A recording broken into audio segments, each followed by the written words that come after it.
எங்கேருந்து ஸ்டார்ட் பண்ணுறதுனே சுத்தமாக தெரியல. ஃபுல்லாக அவ்வளோ கோவம், அவ்வளோ வலிக்குது, பைத்தியம் பிடிச்ச மாதிரி இருக்கு.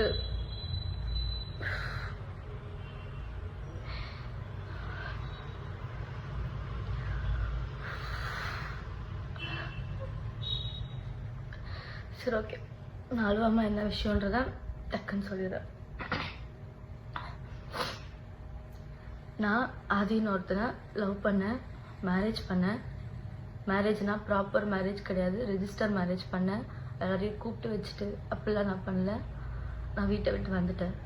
அவனுக்காக என் ஃபேமிலி, ஃப்ரெண்ட்ஸு, அப்பா, அம்மா, தம்பி எல்லாரையுமே விட்டுட்டு நான் போயிட்டேன். அவன் ஒரே ஒரு ஆளை நம்பி நான் போயிட்டேன். அது போகிறதுக்கு முன்னாடியே சார் வந்துட்டு நல்லா அது இதுன்னு பேசினாரு. பிஸ்னஸ் பண்ண போகிறேன், அதை பண்ண போகிறேன்னாரு. நான் அவனை ரொம்ப நம்பிட்டேன். ஐயோ, லவ் பண்ணுற பையன், இனிமேல் இவன் மட்டும்தான், நம்ம லைஃப்பில் வேறு யாரும் வரக்கூடாது, இவன் தான் அப்படின்ட்டு இருந்தேன். அப்போது அவன் பேசுனதெல்லாம் நம்பி அவன் இது ஆயிடுச்சு, லாஸ் ஆயிடுச்சு அப்படின்னு அடிக்கடி சோகமாக உட்காருவான். நான் பைத்தியக்காரி மாதிரி நான் போட்டிருந்தது எல்லாத்தையும் எடுத்துகிட்டு போய் கொடுத்துட்டேன் அவனுக்கு. சைனு, கம்பல், நான் போட்டிருந்த ரிங்கு, காலேஜ் படிக்கும் போது எல்லாமே எடுத்துகிட்டு போய் கொடுத்துட்டேன். எல்லாம் எடுத்துகிட்டு போய் கொடுத்துட்டு சார் வந்துட்டு அப்போவே அந்த கேமிங் அது இதுன்னு சொல்லி போட்டிருக்காரு. எனக்கு அது தெரியாது. வீட்டில் நான் ஒன்றொன்றுத்துக்கும் காணாமல் போனதுக்கு சாக்கு சொல்லிகிட்டே இருந்தேன். ஒரு கட்டத்தில் தெரிஞ்சு போச்சு. வீட்டில் தெரிஞ்சு அவனை கூப்பிட்டு திட்டி அடித்து நல்லா பயங்கர அடி வாங்கினான் அவனுக்காக. வீட்டில் அடித்து எல்லாம் பண்ணாங்க. பார்த்தா எடுத்துகிட்டு போய் எல்லாத்தையும் விற்றுட்ருக்க அப்படின்னு சொல்கிறான் என்கிட்டயே. நீ மற்றவங்கிட்ட பொய் சொல்லு நடிடா, நான் உன்னை நம்பி தான் நான் கொடுத்தேன், எனக்கே தெரியாமல் அது எப்படி பண்ணேன்னு சொல்லி கேட்டு அது ஒரு பெரிய பிரச்சனை போச்சு. நான் அப்போ காலேஜ் ஃபஸ்ட் இயர் படிச்சுட்டு இருந்தேன். வீட்டில் தெரிஞ்சு போய் இப்படி உன்கிட்டயே நகை வாங்கிட்டு இப்படிலாம் பண்ணிட்டு இருக்க அந்த பையன் கரெக்டான பையன் கிடையாதுன்னா அவ்வளோ சொன்னாங்க, அவ்வளோ அடித்தாங்க, திட்டினாங்க. கேட்கல, யார் பேசுமே கேட்கல. நான் இல்லை அவனா அப்படின்ட்டு இருந்தேன். அப்புறம் நம்மளை வந்து பிரிச்சிருவாங்க, நம்ம ஒரு சைன் போட்டுட்டா நம்மளை யாருமே வந்து பிரிக்க முடியாது அப்படின்னு சொன்னான். எனக்கு அப்போ 21 தான் ஏஜ். அப்போ நான் ரொம்ப பெரிய தப்பு பண்ணிட்டேன் என் லைஃப்பில். இப்போ வரைக்கும் ஒரு செகண்டும் நான் அதை நினச்சி ரொம்ப ஃபீல் பண்ணுறேன். அன்னைக்கு நைட்டு நான் அந்த டிசிஷன் எடுக்காமல் இருந்திருக்கலான்னு சொல்லிட்டு போயிட்டேன். நான் போனால் அவங்க வீட்லேயுமே வந்து சேர்த்துக்கல. ஃபுல்லாக அவனோட அங்கே இங்கேன்னு கோவில், சாப்பிடாம தூங்காமல் ட்ரெஸ் மாற்றாமல் ஃபுல்லாக சுற்றிட்டு நான் அந்த ட்ரெஸ்ஸோடவே நான் இருந்திருக்கேன். அப்புறம் அவங்க வீட்டில் ஒரு கட்டத்தில் வந்துட்டு சரி ஓகே அப்படின்னு சொல்லிட்டாங்க. போயிட்டு என்னால் அங்கே இருக்க முடியல. ஏன்னா இவன் வேலைக்கு போகல, நான் அவங்க வீட்டில் இருக்கேன். அவங்க வீட்டில் இருக்கவங்க அவங்க வேலைக்கு போயிட்டு வந்துட்டு எங்களுக்கு சாப்பாடு போட்டுட்ருக்காங்க. எனக்கு அது பிடிக்கல. நம்ம போகலாம், நம்மளை பார்த்துக்கலான்னு சொல்லிட்டு நான் கூட்டிகிட்டு வந்துட்டேன். சென்னைக்கு வா, நம்ம போகலாம், நம்ம வேலை பார்த்துக்கலாம் அப்படின்னு சொல்லிட்டு. அதுக்கு முன்னாடியே நான் ஸ்கூல் காலேஜ், நான் 10th படிக்கும் போதுலேருந்து மாடலிங்கு, ஷார்ட் ஃபிலிம்னு 10th படிக்கும் போதுலேருந்து நான் எல்லாமே பண்ணியிருக்கேன். நான் 10th +1 படிக்கும் போது வெப் சீரிஸ் பண்ணியிருக்கேன். அப்பத்துலேருந்தே எனக்கு இதுதான் நம்ம பண்ண போகிறோம் அப்படின்றது மைண்டில் இருந்துச்சு. காலேஜ் படிக்கும் போது நிறைய ஆப்பர்ச்சுனிட்டிஸ் வந்துச்சு. ஆனால் அம்மா வந்துட்டு இப்போதைக்கு நீ பண்ணாத, டிகிரி முடின்னு சொன்னதுனால நான் எதுவுமே பண்ணவே இல்லை. அப்போ வந்ததுக்கு அப்புறமா தான் இந்த மாதிரி சீரியல் சான்ஸ் கிடச்சிது. சீரியல் பண்ணேன், நைட்டு பகல்னு.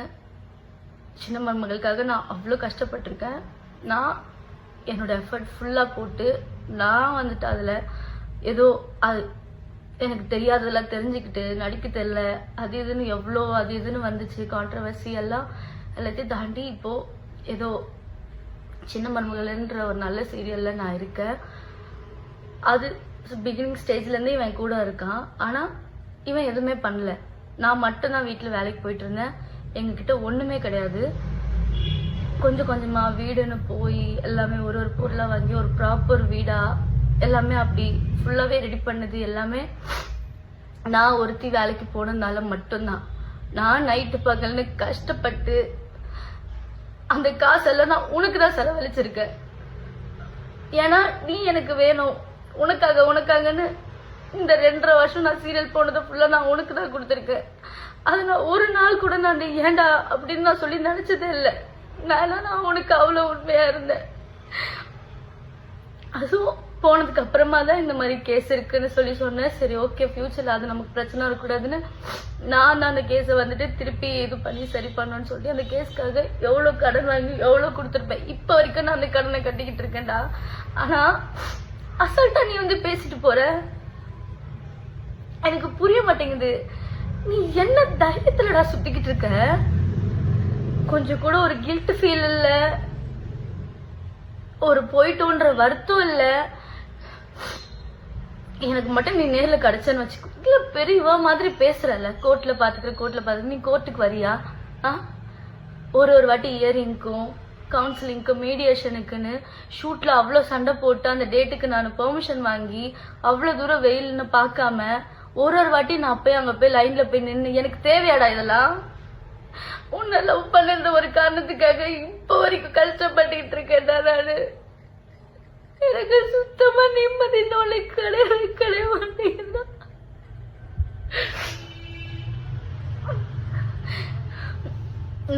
நான் வந்துட்டு குழந்தை சாக்லேட் கொடுத்து என்ன சமாதானப்படுத்துறீங்க வீடியோ போட்டு.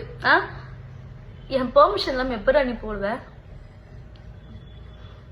அந்த ஒரு வீடியோ போட்டோ எடுத்தது எல்லாமே நான் தான். நான் உன்னை நம்பிதானே இருந்தேன், நம்பிதானே அந்த போட்டோஸ் எல்லாம் எடுத்தேன். எப்படி என் பெர்மிஷன் இல்லாம உங்ககிட்ட போனும் இல்லாம எப்படி அந்த போட்டோஸ் எல்லாம் எடுத்த? உனக்கு போன்ல எல்லாமே தெரியும். உன்னோட பிரெயினை எந்த மாதிரிலாம் யூஸ் பண்ணணுமோ அதுக்கெல்லாம் யூஸ் பண்ணாம இப்படி சில்லறத்தனமான வேலைக்கெல்லாம் யூஸ் பண்ணி போட்டோஸை ஃபுல்லா எடுத்து அதை ஃபுல்லா போட்டு ஒரு சிம்பத்தி கிரியேட் பண்ணி சேத்தாவோட புருஷன். நல்லா இருக்குல்ல உனக்கு இந்த டைட்டில்? சீ, வெக்கமா இல்ல உனக்குலாம்? நீ யாரு? உன்னை யாருக்காச்சும் தெரியுமாடா? நீ வேலைக்குன்னு ஒண்ணு போயிருக்கியா? ₹1 அருமை தெரியுமாடா உனக்கு? நீ வேலைக்குன்னு ஒண்ணு போய் கஷ்டம்னா என்னன்றத பார்த்து அந்த ₹1 நீ வந்து பாத்திருந்தீன்னா இன்னைக்கு இப்படி எல்லாம் உட்காந்து பண்ணிட்டு இருக்க மாட்ட. எவ்வளவு பேரடா ஏமாத்திட்டு இருக்க. அதாவது என்னன்னா, நீ இவ்வளவு பேர் ஏமாத்துன, எனக்கு அது தெரிஞ்சிச்சு, நான் அதுல இருந்து வெளியே வந்துட்டேன், டிவோர்ஸ் கேஸ் கொடுக்குற எல்லாம் ஓகேடா. வந்ததுக்கு அப்புறமாவும் திருந்தாம இப்போ வரைக்கும் எவ்வளவு பேர் ஏமாத்திக்கிட்டு இருக்கடா. ஏண்டா ஜூனியர் ஆர்டிஸ்ட் வச்சு பேசுறாங்களா? அதாவது நீ யார வேணாலும் ஏமாத்தலாம், எத்தனை வாட்டி வேணாலும் ஏமாத்து, ஒரு நாள் நீ மாட்டுவேன்னு உனக்கு தெரியாதா? எனக்கு புரிய மாட்டேங்குது நீ என்ன தைரியத்துல சுத்துற. அதுவும் நான் சத்தியமா உங்க அம்மாவெல்லாம் நான் அவ்வளவு நம்பினேன்டா. நான் அவங்கள என் ஃபேமிலி மாதிரி பார்த்தேன்டா. நான் வந்துட்டேன், சரி யாராவது ஒருத்தர் எனக்கு போன் பண்ணி பேசுறீங்களா, இல்ல நீ என்ன சமாதானப்படுத்தணும்னு ஏதாவது ஒரு ஸ்டெப் எடுத்து வச்சியா? உட்காந்துட்டு ஒரு இதுல இன்டர்வியூ கொடுத்துட்டு இருக்க, என்கிட்ட பேசுறா. என்கிட்ட பேசுனியாடா நீ? அப்போ ஏன் நான் எங்க ஷூட்டுக்கு போறேன் என்ன பண்ற உனக்கு தெரியாதா? என்கிட்ட வந்து பேசுனியா நீ? உங்க வீட்டுல இருந்து ஒரு போன் கூட எனக்கு வரலடா. நான் வரும்போது கூட உங்ககிட்ட நான் எங்க வீட்டுக்கு கூட தெரியாம உங்ககிட்ட பேசிட்டு வந்தேன்டா லாஸ்டா நான் வரும்போது. எப்படிடா உனக்கு இப்படிலாம் பண்ண தோணுது? நீலாம் மனுஷனே கிடையாதுடா. எக்ஸ் ஒய்ஃப் சொல்லக்கூடாது, ஓ ஒய்ஃப் நானு. டேய், நீ வேணான்னு சொல்றதுன்னா நான் டிவோர்ஸ் வரைக்கும் வந்துட்டு இருக்கேன். என்னாலும் பரவாயில்ல, இது என்ன எக்ஸ்ட்ரீம் போனாலும் பரவாயில்ல, என்னாலும் பரவாயில்லன்னு சொல்லிட்டு நான் இப்போ வரைக்கும் அதுக்காக ஃபைட் பண்ணிக்கிட்டு இருக்கேன்டா. நீ வேணான்னு சொல்லிட்டு நான் ஃபைட் பண்ணிக்கிட்டு இருக்கேன், உனக்கு அது தெரியுதா? எனக்கு நீ வேணாம், எனக்கு உன்ன பிடிக்கல. இப்படி ஒரு கேவலமான ஜென்மம் என் லைஃப் பார்ட்னரா எனக்கு தேவையில்ல. அதுக்கு என்ன கெட்ட பேர் வந்தாலும் பரவாயில்ல, என்ன ஆனாலும் பரவாயில்ல. இது வரைக்கும் நீ பண்ணாதது ஒன்றும் புதுசா பண்ண போறது இல்ல. உங்ககிட்ட என்ன இருக்கோ, என்ன ப்ரூஃப் இருக்கோ, என்ன நீ பண்ண முடியுமோ பண்ணு, சரியா? எல்லாத்துக்குமே நான் ரெடியா இருக்கேன். ஆனா நீ இப்ப வரைக்கும் திருந்தாம எல்லாரும் இன்னும் ஏமாத்திக்கிட்டு இருக்க பாத்தியா? அதெல்லாம் பார்க்கும் போதெல்லாம் என்னால முடியலடா. ஐயோ கடவுளே. அப்புறம் நீங்க பாக்குறவங்க எல்லாருக்கும் ஒரு விஷயம் சொல்றேன். சார் வந்து இன்டர்வியூல ஒரு இன்டர்வியூல ஒரு கதை ஒண்ணு சொல்லிக்கிட்டு இருக்காரு. அந்த கதையில எது உண்மை எது போயின்னு நான் சொல்றேன். தாமரமா உன்னை கூப்பிட்டு வாப்பா கேம் விளாடலான்னு சொல்லி கூப்பிடுறாங்களா? அவங்களுக்கு ஏதாவது தெரியுமா? போன்ல இன்ஸ்டாகிராம்ல ஏதாவது தெரியுமா? அந்த கேம் அந்த வெப்சைட் எதுக்குள்ள போகணும்னாச்சும் தெரியுமா? ஆனா நீ அதுல கரைச்சு குடிச்ச வேண்டா, உனக்கு எல்லாமே தெரியும். உன்னை நம்பி அவங்க போனை எதுக்கு உங்ககிட்ட கொடுக்குறாங்க? உன்னை நம்பி தானே கொடுக்குறாங்க. அவங்களுடைய account number, ATM card password எல்லாமே உனக்கு தெரியும். அவங்க இன்ஸ்டாகிராம் ஐடி, அதுக்குள்ள ஒரு இதுக்கு என்னென்ன பாஸ்வேர்டு வச்சிருக்காங்க எல்லாமே தெரியும். எல்லாத்தையும் ஈஸியா மாத்திடுவேன். நீ தான் ஒரு 5 நிமிஷம் போனை வாங்கிட்டு எல்லாத்தையும் முடிச்சு விட்டுருவியே. அவங்க வந்து உன்னை கூப்பிட்டு கேம் விளையாடி ஃபர்ஸ்ட் டே அவங்க வின் பண்ணாங்க, செகண்ட் டே நீங்க வின் பண்ணீங்க, அப்புறம் லாஸ் ஆயிடுச்சு. என்னடா என்னடா கதை சொல்ற? வேற நல்ல கதை எழுதிட்டு வாடா. ஏண்டா நீ ஒருத்தர் சொல்லாம அவங்களுக்கு தெரியாதுடா எதுவுமே. எனக்கு தெரியும். நான் அவங்க கிட்ட சொல்லியிருக்கேன். இந்த விஷயம் உனக்கு கூட தெரியாது. நான் அவங்க கிட்ட சொல்லியிருக்கேன், முன்னாடியே சொல்லியிருக்கேன். இவன் முன்னாடி அந்த மாதிரி கேம் விளையாடிட்டு இருந்திருக்காமா, அது எனக்கு ஒரு வாட்டி தெரிஞ்சு நான் சண்டை போட்டு அன்னிலிருந்து அதுக்குள்ள போகவே கூடாதுன்னு சொல்லி நான் சொல்லியிருக்கேமா அப்படின்னு நான் அதை பத்தி சொல்லியிருக்கேன். கோவா போனப்போ அந்த விஷயத்த வந்துட்டு உண்மை போலாமா பாப்பான்னு கேட்டதுக்கு நான் அவங்கள ஸ்டாப் பண்ணேன். அப்படி இருக்கவங்க வாப்பா வாப்பான்னு சொல்லி உனக்கு கூப்பிட்டு போய் வாப்பா வாப்பான்னு கேம் விளையாடினாங்களா? ஆதி போதும் ஆதி, ஸ்டாப் பண்றா. எவ்வளோடா பண்ணிக்கிட்டே இருப்ப நீ? ஒருத்தரோட பாவம் வாங்கிட்டே இருக்கடா, இன்க்ரீஸ் ஆயிட்டே இருக்குடா. இவ்வளவு பேரோட பாவம் இருந்தா நீலாம் வாழவே முடியாதுடா. நீ எவ்வளவு நீ இதுல வர நல்லது பண்ணி அந்த பாவத்தால கழிச்சுக்கிறியா அப்படின்னு அதை சொல்றியாமே. இப்படி பண்ணா நீ இப்படி பண்றது இப்படி பண்ணா சரியாயிடுமாடா?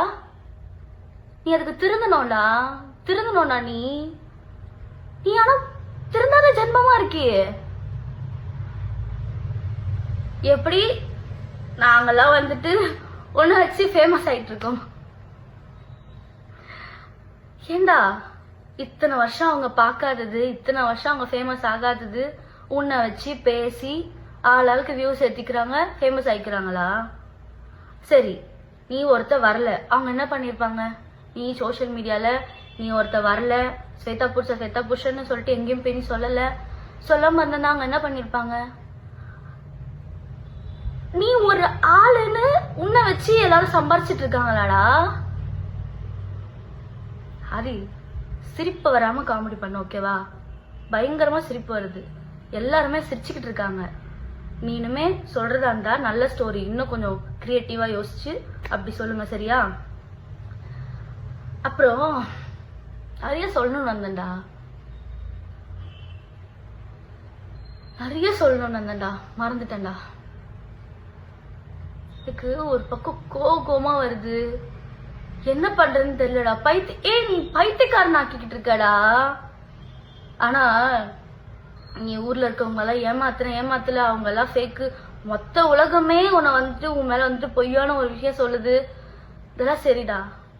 நான் உன்னை நம்பினல, உனக்காக தானடா நான் இருந்தேன். ஒருத்தருக்காக மட்டும்தான்டா நான் இருந்தேன். என்னையும் ஏமாத்திட்டு தான்டா இருந்திருக்கேன். உன்னால ஒரு பொண்ணு செத்து போயிருக்காடா, அதுவும் ஃபேக்கு. நீ அவங்களுக்கு நிதி வாங்கி தர அந்த ஃபேமிலிக்கு. அந்த பொண்ணுகிட்ட என்னடா பேசுன? அந்த பொண்ணு என்னன்றா சொல்லி பிளாக்மெயில் பண்ண? அந்த பொண்ணு சூசைட் பண்ணிருக்காடா, வீடியோ எடுத்து வச்சு. எப்படிடா உன்னால அதை பத்தி எல்லாம் யோசிக்காம ஜாலியா இருக்க முடியுது? சத்தியமா நீ மனுஷனே கிடையாதுடா. ஆனா உன்னை வந்துட்டு லவ் பண்ணதுக்கு, உனக்காக நான் இவ்வளவு விஷயம் பண்ணதுக்கு நீ எனக்கு ரிட்டர்ன் பண்ற பத்தியா ஒரு விஷயத்த? என்னால முடியல.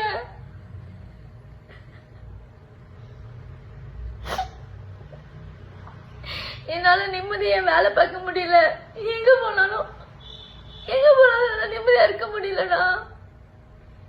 என்ன ஃபாலோ பண்றியா, போனை ஹேக் பண்றியா, யாருக்கும் என் கான்டாக்ட்ல இருக்கவங்களா மெசேஜ் அனுப்புறியா? ஏய், அப்படி என்னடா நீ இவ்வளவு பண்ணிட்டு நான் உன் கூட இருப்பேன்னு எப்படா நீ நம்புற?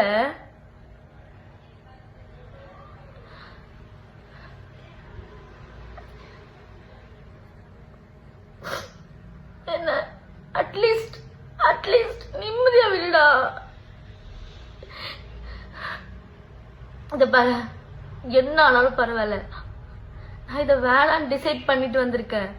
நான் உனக்கு குழந்தை கிடையாது. சுத்தி இருக்கவங்க எல்லாரும் சொல்றத சரிங்க சரிங்கன்னு தலையாட்டிட்டு பண்றதுக்கு. உன் கூட நான் 2 வருஷம் குப்பை கொட்டிருக்கேன்டா. நீ என்ன சுச்சுவேஷனுக்கு என்ன பண்ணுவ ஏது பண்ணுவேன்னு கொஞ்சமாச்சும் எனக்கு தெரியாது? நீ இவ்வளவு போட்டுக்கிட்டு இருக்கிய ஒரு டிராமா, அதுல கொஞ்சமாச்சும் எனக்கு தெரியாதா எது உண்மை எது பொய்யா இருக்கும்னு? என்ன நினைச்சுக்கிட்டு சரி அப்பா நீ சொல்ற மாதிரி பிரில்லியன்ட் தான். நானு ஊர்ல இருக்க கதையெல்லாம் நான் வந்து சொல்றதெல்லாம் நம்பிட்டேன்னா, அதனாலதான் இவ்வளவு நாளா என்ன நீ வந்து முட்டாளாக்கிட்டு இருந்திருக்க. ஆனா உங்ககிட்ட கெஞ்சி கேக்குறேன்டா, தயவு செஞ்சு நிம்மதியா விடுற. என்ன இப்படி டார்ச்சர் பண்ணாதடா. நான் எதனா பண்ணணும்னு எனக்கு பயமா இருக்குடா. நீ ஒரு மாதிரி என்ன பண்ற தெரியுமா? சைக்கோ மாதிரி பண்ற. நீ சிரிச்சுக்கிட்டே ஒரு சைக்கோ பண்ணுவான் தெரியுமா? பண்ண வேண்டிய விஷயத்துல அந்த மாதிரி பண்றடா. நீ பண்றப்ப அவங்க வீட்டுல இருக்கவங்களுக்கும் போகும்டா. ஆனா எல்லாரும் சொல்றாங்க, எல்லாருமே சேர்ந்து ஃபேமிலியோட தான் பண்றீங்க எல்லாம் சொல்றாங்க, நானும் பாக்குறேன். ஆனா அவங்களாம் பாவம்டா, அவங்க வீட்டுல இருக்கவங்களும்.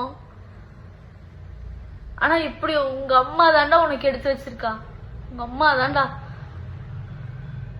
இப்படி ஒருத்த காலேஜ் படிக்கும் போதோ ஸ்கூல் படிக்கும் போதே ஃப்ராடுத்தனம் பண்றா, இவ்வளவு ஏமாத்திட்டு சுத்திட்டு இருக்கான்னு தெரிஞ்சிருந்ததுன்னா அப்பவே உனக்கு ஏதாவது பண்ணிருக்கணும்டா. உன்னை இவ்வளவு நாள் வந்து சப்போர்ட் பண்ணிட்டு நீ பண்ற தப்புக்கெல்லாம் கூடவே வந்துட்டு இருக்காங்க பாரு.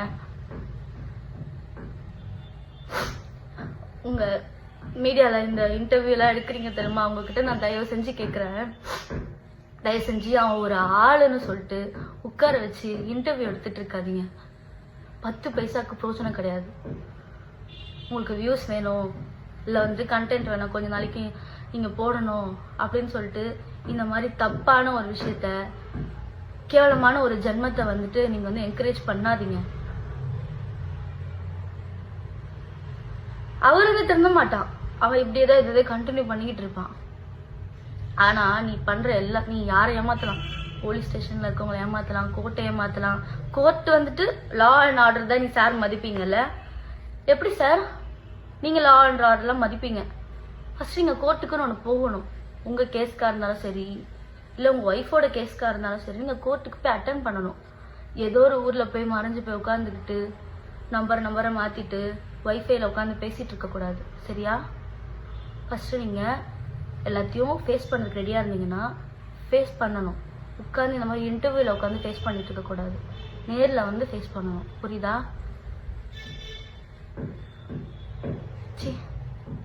எனக்கு அசிங்கமா இருக்குடா.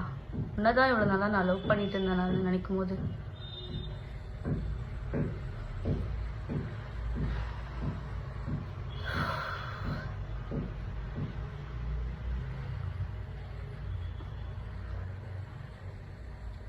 நான் இப்படி ஒரு விஷயத்த பண்ணவே கூடாதுன்னு இருந்தேன். நீ என்ன வேணாலும் பேசிட்டு போ, உனக்கா வந்து தெரியும் நம்ம பண்ணிட்டே இருக்கோம், தப்பு பண்ணிட்டே இருக்கோம்னு சொல்லி என்னைக்காச்சும் ஸ்டாப் பண்ணுவ, நிப்பாட்டுவ, திருந்துவ அப்படின்னு நினைச்சிட்டு இருந்தேன். ஏன்னா திருந்தவே மாட்டேன். அதனால இன்னைக்கு நானே ஓகே, நீ என்னடா சொல்றது, நானே சொல்றேன்னு சொல்றேன். என்ன வேணாலும் பண்ணிக்கோ, சரியா? ஆனா நான் உன்னால ரொம்பவே மென்டலி அஃபெக்ட் ஆயிருக்கேன். நீ மென்டல் ஆக்கிக்கிட்டு இருக்கடா என்ன. உன்னால பைத்தியம் பிடிக்குதுடா எனக்கு. நான் நல்லா தூங்கி எத்தனை நாளாச்சு தெரியுமாடா உனக்கு? நான் சரியா சாப்பிட மாட்டேங்கிறேன், தூங்க மாட்டேங்கிறேன், வெயிட் போட்டுட்டு போகுது நான் சரியா சாப்பிடாம. என்னால ஃபுல் ஃபோக்கஸ்டா ஒரு வேலையை பண்ண முடிய மாட்டேங்குதுடா. நீலாம் மனுஷனா இருந்தா உனக்கு தெரியும் ஆப்போசிட்ல இருக்கவங்க ஃபீலிங்ஸ் எப்படி இருக்கும், அவங்க ஃபீலிங்ஸ மதிக்கணும்னு உனக்கு தெரியும். நீலாம் மனுஷனே கிடையாதுடா. உனக்கு சாப்பாடு போட்டவங்களையும் நீ பேசுவ. ஏண்டா வாய்க்கு செம பேசுறிய எல்லார பத்தியும். தாமரமா இன்னைக்கு அவன் என்ன வேணாலும் பேசிட்டு போட்டேன்டா, உன்னை பத்தி தப்பா கூட சொல்லிட்டு போட்டோம். உனக்கு மனசாட்சின்னு ஒண்ணு இருக்கும்ல. அவங்க எத்தனை நாள் நமக்கு யாருமே இல்லாதப்போ அவங்க கூட நின்று இருக்காங்க, நமக்கு சாப்பாடு போட்டிருக்காங்க. அதெல்லாம் உனக்கு அவங்கள பத்தி பேசும்போது வாயில வரும்போது ஒரு வாட்டி கூட உனக்கு தோணாதாடா?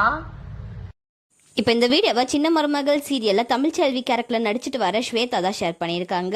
அதாவது கொஞ்ச நாள் முன்னாடி ஸ்வேதாவோட கணவர் ஆதி நிறைய மோசடியில் ஈடுபட்டாங்கன்னு பல ஆதாரங்களோட நிறைய வீடியோஸை பலரும் வெளியிட்டிருந்தாங்க.